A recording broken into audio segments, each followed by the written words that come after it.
What's up, losers? Today I'm back with another expedition into the uncharted depths of r/fatlogic, checking out a few posts, sharing my thoughts, and trying to come out of it all in one piece. This is episode 77 in the Fatlogic series, and I'm feeling nice and adventurous. So without further delay, let's get into it. The 4 laws of fatness that pretty much everyone misunderstands. 1. We don't know what makes people fat. Diet and exercise don't predict weight. Studies don't bear out the calories in, calories out thing. That's just an oversimplification of the second law of thermodynamics. At the very least, there are genetic, hormonal, psychiatric, and environmental factors at play. Bodies are not an Excel formula. They're complicated. 2. There is no lifestyle intervention proven to cause weight loss. Exercise doesn't lead to weight loss. For most people, diets don't work. Fasting doesn't work. Keto doesn't work. A lot of studies find short-term losses. 2 kilograms in 2 months is fairly common, but no long-term results across a large group has ever been established. Surgery is moderately effective, but hasn't been proven to improve health outcomes. 3. Fatness is a very poor proxy for health outcomes. There are so many better ways to predict someone's cardiovascular risk. Heart rate, exercise regularity, grip strength. Yes, seriously, if you account for any of these, the relevance of weight goes out the window. 4. All the alleged harms of fatness may be accounted for by stigma, dieting, and eating disorders. Fat people are discriminated against in job interviews. Fat people are often ostracized in social groups. Fat people are less likely to be tested for serious diseases by their doctors. Fat people are more likely to diet, which leads to weight cycling, a well-established health risk. Fat people are more likely to develop an eating disorder, which is devastating to one's physical and mental health. Fat people would be just fine if the world wasn't constantly trying to change them. In short, there's no scientific basis at all for trying to lose weight. So be fat, eat in public, flirt, go to the pool, jump on trampolines, wear tight clothes, travel. Science says there's nothing wrong with you. I hope you never lose a pound. Hashtag fat. Hashtag fatphobia. Hashtag science. Hashtag weight stigma. Hashtag weight loss. Hashtag calories. Hashtag eating disorders. Hashtag listen to maintenance phase. Hashtag read intuitive eating. Hashtag it's good to be fat. Wow, there's a lot to go through in this one, isn't there? I guess I'll just start from the top and work my way down.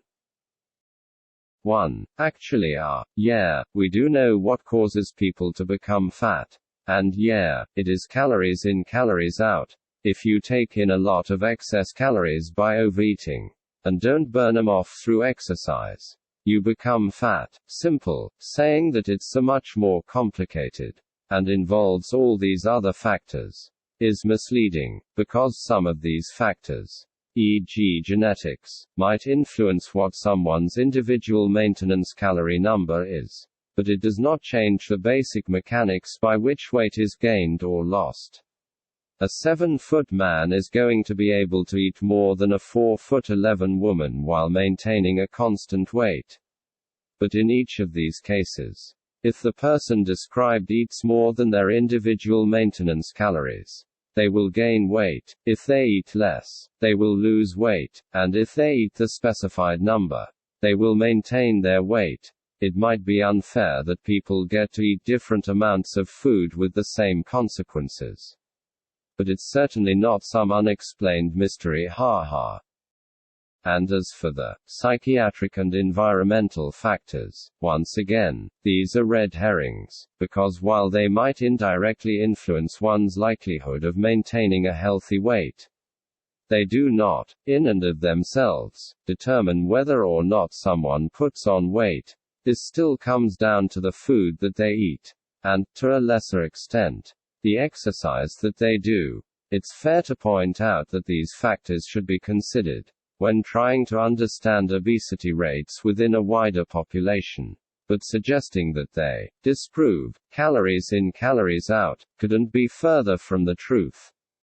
Point 2 in the post is pretty similar to point 1, so I won't spend long on it.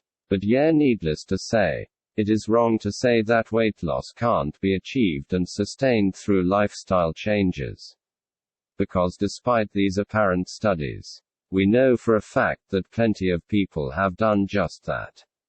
And insofar as people do tend to put weight back on over time, this is not because diets just don't work, or whatever, it's because people struggle to adhere to them in the long term. Which is something that they can work on, not a reason to give up entirely.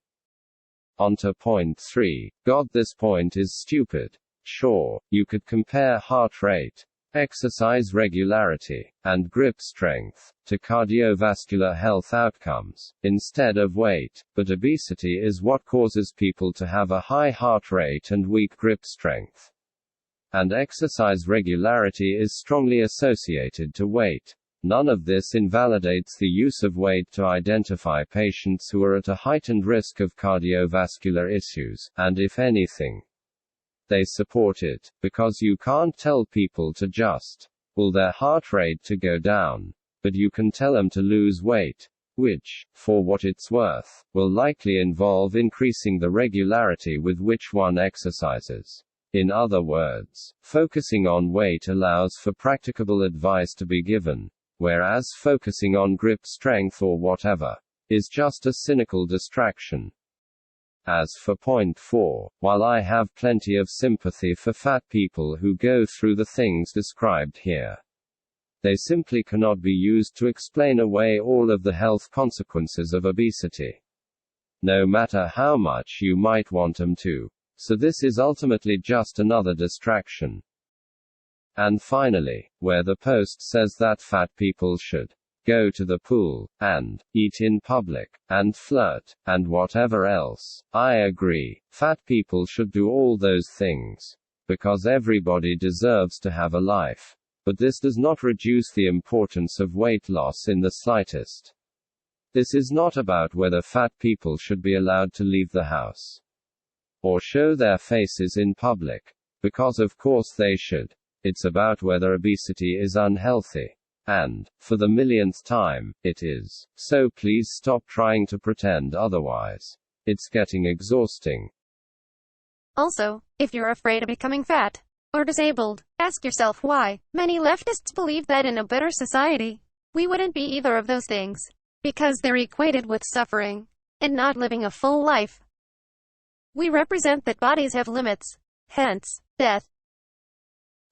Okay, so bodies have limits. I think we all understand that. But that doesn't mean that we should want to limit ourselves any more than we have to. Right, I can't speak for anyone else. But I want to make the most of my life. Take the opportunities that the world presents to me. Maybe even push the boundaries a bit. Not just accept that my body has limits, and throw up my hands in resignation. As for the first part of the post, I wish this person hadn't brought disability into it, because being disabled is not generally something that one has any control over.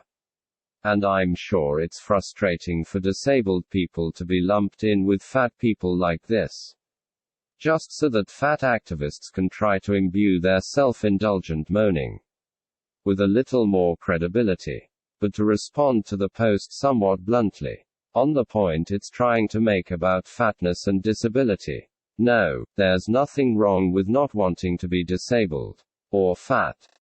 To be clear, I don't think that having a disability makes someone lesser in any way, and I am glad that so many disabled people are able to live lives that are just as fulfilling as those of their able-bodied peers. But I am equally aware that many disabled people suffer greatly from the disabilities that they have, and would give anything to be able to live their lives in a different body. To these people, the suggestion that having a disability is no big deal, and that it's comparable to being fat due to diet and lifestyle choices, is just offensive, because they do feel that it's a big deal. And where fat people are perfectly capable of putting in a little work and becoming thin, these disabled people are totally powerless to do anything about their conditions. Society should be accommodating of disabled people, without question, because they are just as valuable as anyone else. And they are not to blame for the limitations that they do have. And within reason, society should do what it can to accommodate fat people too, because everyone deserves to live with at least a basic level of dignity. But to suggest that either fatness or disability is something that society should encourage, or to suggest that the two things are fundamentally alike, is to turn a blind eye to the real difficulty that disabled people face, irrespective of social barriers, and to obscure the real potential for change that each and every fat person has, and I, for one, refuse to concede on either of these fronts. Well, that's all I've got for you today. Sorry for only doing the 2 posts today, but I went on for so long about the first one that I ran out of time to do a third. I'll try to get to the point quicker next time around, though I can't make any promises, haha. But anyway, what do you think? Do you agree with the first post on the 4 laws of fatness? Is it wrong to not want to be disabled or fat? Let me know in the comments. As always, don't forget to like and subscribe, or I'll ban you from ever going to the pool, jumping on a trampoline, or wearing tight clothes for the rest of your days. Just kidding, haha. Anyway, catch you later.